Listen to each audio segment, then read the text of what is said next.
એટલે રૂપાલાજીને પણ આદિવાસી સમાજ તરફથી અને એક ધારાસભ્ય તરફથી ચેતવણી છે, રૂકી જજો, એ પણ મારા બહેનો છે, મારી માં છે।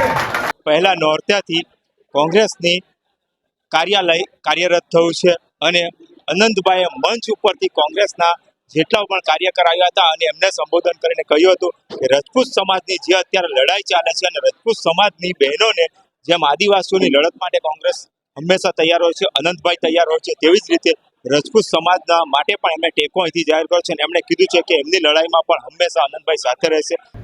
કે વાંસદા ચીખલીના ઉમેદવાર તરીકે ઇતિહાસમાં પહેલીવાર અનંત પટેલને કોંગ્રેસે આપણને ટિકિટ આપી છે, પરંતુ એ ઇતિહાસ હંમેશા ઇતિહાસ બનવો જોઈએ કે પહેલીવાર ટિકિટ આપીને વિજય બનીને આવ્યા। ધરમપુરમાં મેં ખૂબ ફર્યા, પરંતુ મને ધરમપુર વિધાનસભાનું વાતાવરણ આપણા કરતા સારું લાગે છે।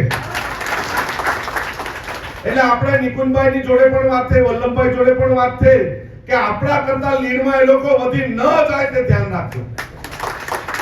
નહીં તો ભાઈ બીજી વખતની અત્યારે જ રજપૂત સમાજના આગેવાનો દ્વારા મારા પાસે ફોન મેસેજ આવે છે, અમે મીડિયામાં પણ જોઈએ છે।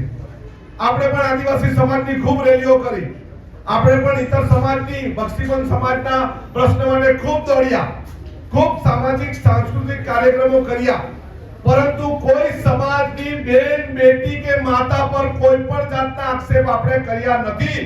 એટલે રૂપાલાજીને પણ આદિવાસી સમાજ તરફથી અને એક ધારાસભ્ય તરફથી ચેતવણી છે, રૂકી જજો, એ પણ મારા બહેનો છે, મારી માં છે।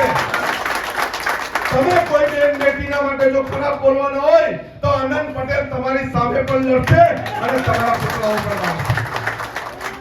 કહેવાનો તાત્પર્ય એ જ છે, ચૂંટણી આવે જાય પણ કોઈની બેન બેટીને લાંછન લાગે અને એ પણ રજપૂત સમાજને લાગે, એ આપણે કદી સ્વીકાર્ય નથી અને નથી।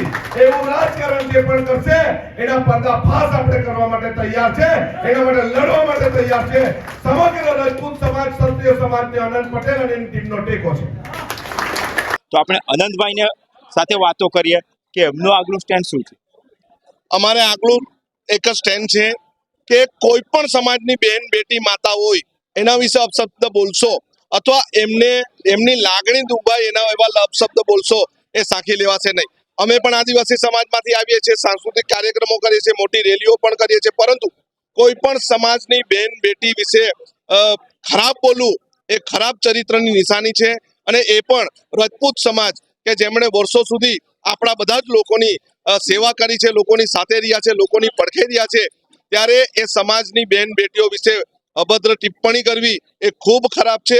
અમે સર્વ રજપૂત સમાજની સાથે છે, આદિવાસી સમાજ રજપૂત સમાજની સાથે છે અને અમે પણ એ સાંખી લેવાના નથી। અનંતભાઈ, એક અત્યારે વાત છે કે અત્યારે પાછળ ગામે ગામ પોસ્ટર લાગે છે કે રજપૂત સમાજ પોસ્ટર લગાવે છે કે જ્યાં રૂપાલા સાહેબની ટિકિટ પાછી લેવાશે નહીં તો ભાજપને અમારા ગામમાં આવવું નહીં, એ રીતના બેનર લાગે છે। અને આજે તમે જે મંચ પરથી જાહેર કર્યું છે કે રજપૂત સમાજનો ફોન આવે છે અને રજપૂત સમાજ તમને સમર્થન આપે છે, એના માટે સત્ય શું?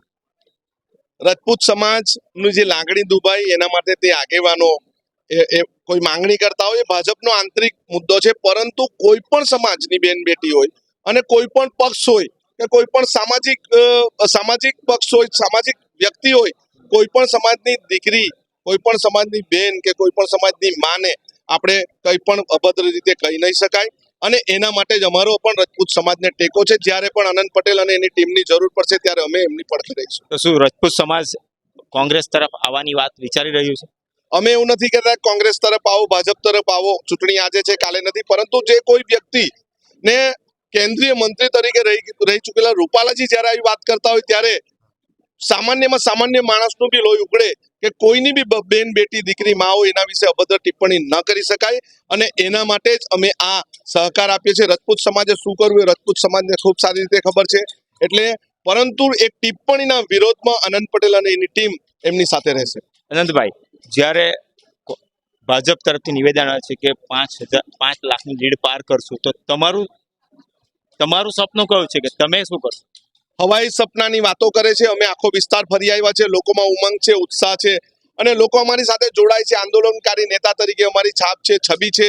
અમે ખૂબ આંદોલન કર્યા છે. 90% આંદોલનમાં અમે સફળ પણ રહ્યા છીએ. અત્યારે જ તમે જોયું કે ભારતમાલા રસ્તાની વાત હોય, ગ્રીનફિલ્ડ સ્ટેજ રોડની વાત હોય, 17મી માર્ચે હમણે એને પડતો મૂકવામાં આવ્યો છે. તમામ અમારા આંદોલનના થકી જે વિનાશકારી પ્રોજેક્ટોને પડતા મૂકવામાં આવ્યા છે, ત્યારે અમે ખૂબ જંગી મતથી જીતવાના છે. આ વલસાડ લોકસભા અને દિલ્હીમાં ઇન્ડિયા ગઠબંધનની સરકાર બનાવવાના છે.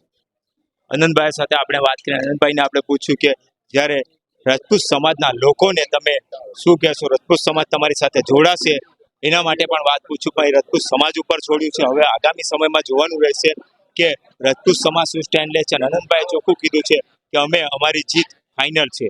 હું જીજે દેશીનું સન ઓફ આદિવાસી.